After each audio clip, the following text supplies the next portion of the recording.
All right, everyone, welcome. The 21st of May. Let's take a look at gold.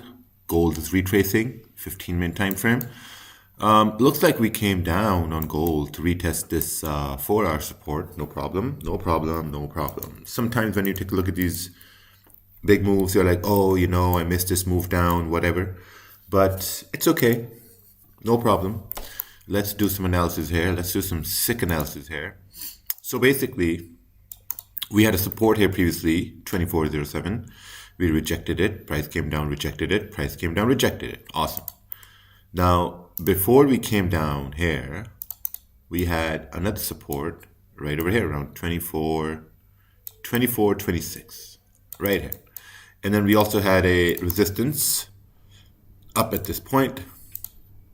Looking at the 30-minute time frame, now we can adjust our zones even better. Beautiful. This is what we got, right? And since this 30-minute candle is about to close, let's adjust this zone here as well based on the 30-minute. It looks pretty good like this. Looks pretty good. So basically, we have moved bearish, right? We've moved bearish. Let's take a sneak peek at the 15-minute. Okay, 15-minute has some issues, so we're going to stick to 30-minute. So since we moved down in this session trend, since we moved down over here, obviously there's no major trend. So basically, I'm only going to focus on this time frame. So in this time frame, we moved down. I'd want to see price come up. Let's see how far we fell down, like 100 pips, okay? I want price to come up, create some resistance or create some consolidation, and then continue down. Because ideally, let's say, for example, so I'm just hypothetically drawing this, right?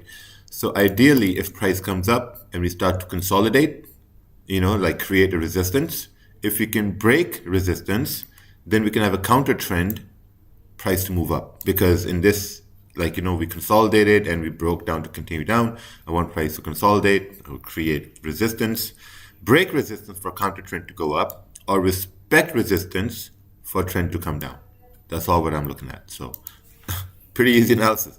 It's just waiting at this point. Let's see what happens. I know someone's going to say, oh, if we create support, can we move up? Yeah, but the problem is, you got rejection here in the 15-minute time frame, and then you got rejection here on the 15-minute time frame. 30-minute, these are these rejection wicks here. So we don't know how much price can pull up until it does pull up to create some sort of resistance. Get it? So we have to wait. Looking at pound yen, daily, wow. This thing is still pushing up. We got this wick over here. I don't know if this wick is going to get filled or not. How far is it? 170 pips. I don't know. Let's take a look on the 4-hour.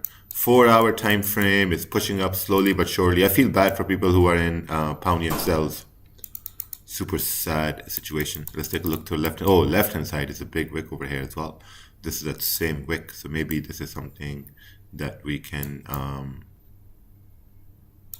take into account, right over here. Right here. Let's take a look on the 1-hour time frame. Looking at the 1-hour time frame, we have a possible support right over here, and then also we can see that there's a support right over here as well. Let's take a look on the 30-minute time frame.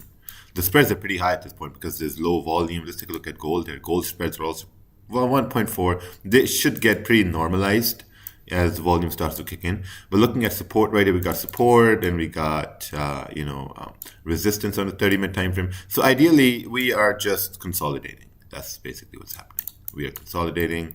This is a 13 pip range. Nothing really happening. So I mean, if we do break above, let's see here. Let's do this. Boom. And boom. Okay, so if we do break above this area, 198.861, let's take a look to the left-hand side. Going left. Wow, we got clean range here to the left-hand side, buddy.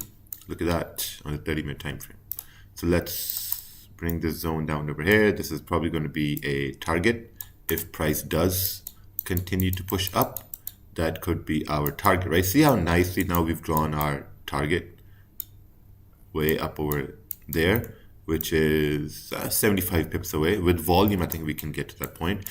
Now, if we're looking at some sort of selling possibility, I think selling possibility would be around, below 198,720 for price to move down. We got like a 24 pip range. Let's take a look at these wicks on the 15-minute. Now, notice on the 30-minute, you have wicks, right?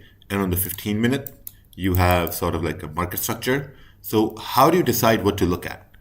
Now, ideally, I'd be looking at the 15-minute right here. If there's low volume, right? If there's low volume, I'd be looking at the 30-minute.